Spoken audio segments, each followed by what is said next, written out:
this. Joining us right now, Niall Stanage, White House columnist for The Hill. Good to see you as always. Let's start with Pennsylvania. And of course, on the GOP side, this race is still neck and neck, too close to call even as of this morning. Were the results here a surprise? I mean, how likely are we going to see a recount here? I think we're very likely to see a recount, Adrienne, because in Pennsylvania, there's a rule that an automatic recount is triggered if the final result is a margin of less than 0.5%. And last time I checked, it was within that margin. To your other point, it is, I think, a bit of a surprise that Dave McCormick has done so well.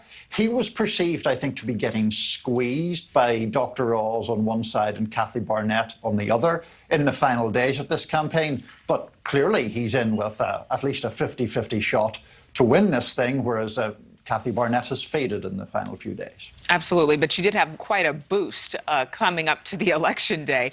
For the Democrats in Pennsylvania, John Fetterman easily winning his primary. But why are some in his party so concerned that he is not electable in the general election? It is an interesting debate in Pennsylvania among Democrats. The argument was that Fetterman's opponent, Conor Lamb, would be more electable. Conor Lamb is a more ideologically moderate figure. He first came to prominence by winning a Republican-leaning district.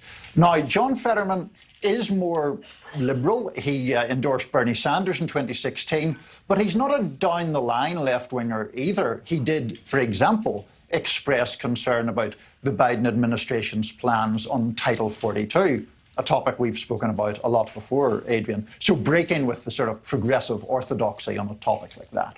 Yeah, in North Carolina, of course, we have talked a lot about Madison Cawthorn. He's been all over the news.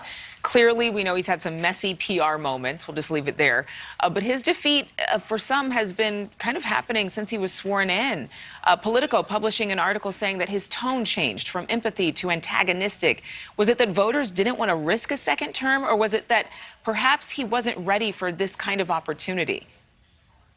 Well, firstly, I will endorse your very delicate euphemism about messy PR difficulties for Mr. Cawthorn. But certainly he has had a lot of controversies around him. That clearly has troubled voters in his own district. It's very rare for an incumbent to lose a primary within their own party. The fact that he has done so, I think, does show that kind of shift that you're talking about, where he became a much more antagonistic character, to the point where a sitting senator from his own party, Tom Tillis, endorsed Madison Cawthorn's primary opponent.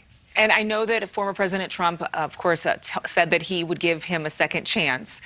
Trump, of course, backing a number of candidates across the country. This is the prevailing headline. You know, what is his influence like within the GOP? But do we have any indication that voters really care about that? I think they care. The problem or the point is, how much do they care and how many of them care? It wasn't enough to save Madison Cawthorn last night, for example. It wasn't enough to propel Mehmet Oz to a really overwhelming victory.